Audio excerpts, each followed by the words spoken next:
మీకు తెలుసా? Susanna Wesley, Samuel Wesley, వారికి 18 మంది పిల్లలు అంటారు. చాలామంది పిల్లలు చనిపోయారు, అయితే 12 మంది పిల్లలు మిగిలేరట.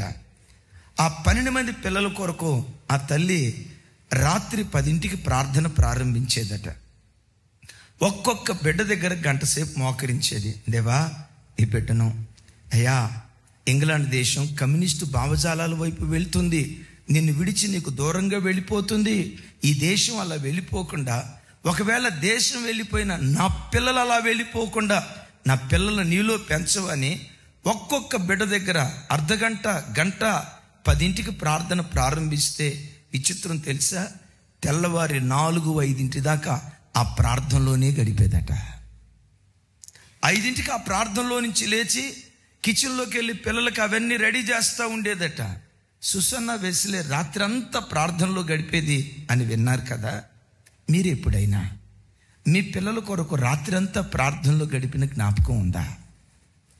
వాళ్ళు నిద్రపోతూ ఉంటే వాళ్ళ విషయమే మోకరిస్తూ, అయ్యా నా పిల్లలు నీలో పెరగాలని, పిల్లల కొరకు రాత్రంతా నిద్రతో పెరగాలని పిల్లలు చంపుకొని ప్రార్థించిన తల్లిదండ్రులు ఎవరైనా ఉంటే, ఈ తల్లి కడుపున పుట్టిన పిల్లల్లో 2 ఇంగ్లాండ్ దేశాన్ని తల్లకిందులు చేసే గొప్ప దైవజనులుగా దేవుడు మార్చాడు.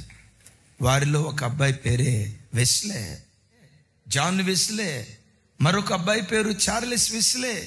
2 అన్నదమ్ముళ్ళు కమ్యూనిస్టు భావజాలాల వైపు వెళ్తున్నటువంటి ఇంగ్లాండ్ దేశాన్ని ప్రభు తట్టు త్రిప్పి, ఇంగ్లాండ్ దేశం ద్వారా ప్రపంచానికి సువార్తీకరణ అందించే కార్యక్రమంలో ఈ యవ్వన బిడ్డలు 2 ప్రధాన భూమికి పోషించారు. ఎందుకు ఆ బిడ్డలు అంత అద్భుతమైన వ్యక్తులుగా మార్చబడ్డారో తెలుసా? తల్లిదండ్రులు పిల్లల్ని ప్రార్థనలో పెంచారు. తల్లి, నీ పిల్లలు నువ్వు ఎక్కడ పెంచుతున్నావు? టీవీ దగ్గర. తల్లి, నీ పిల్లల్ని ఎక్కడ పెంచుతున్నావు? సినిమాల దగ్గర. నీ పిల్లల్ని ఎక్కడ పెంచుతున్నావు? సీరియల్ దగ్గర. నీ పిల్లల్ని ఎక్కడ పెంచుతున్నావు? సోషల్ మీడియా దగ్గర.